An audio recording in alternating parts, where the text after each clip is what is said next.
Riskola Bayace has 12 different camera angles on his surveillance screen. They record every movement outside the building.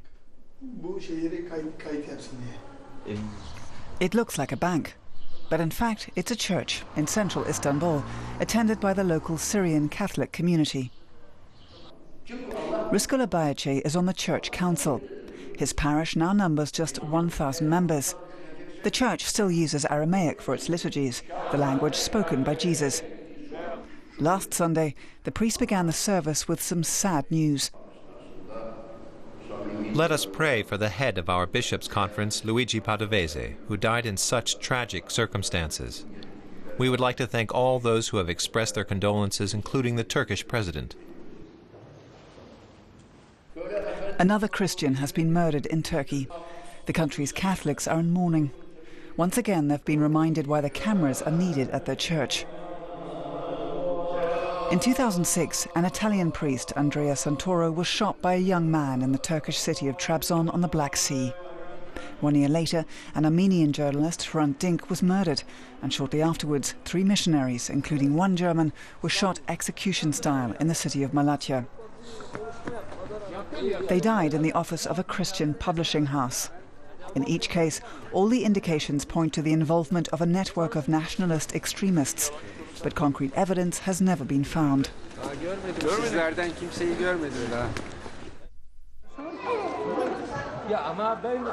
The latest victim, Luigi Padovese, was the vicar apostolic of Anatolia.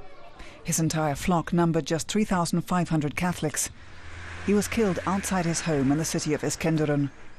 A professor of early church history, Luigi Padovese often highlighted the precarious legal status of Christian communities in Turkey.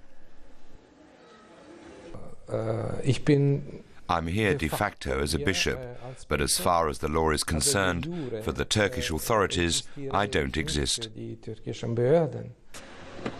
bishop's young Muslim chauffeur is alleged to have carried out the murder.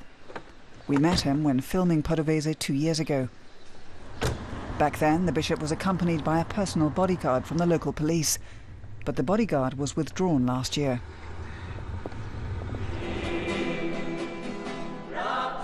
Police say the suspect had been receiving psychiatric treatment and is thought to have acted alone.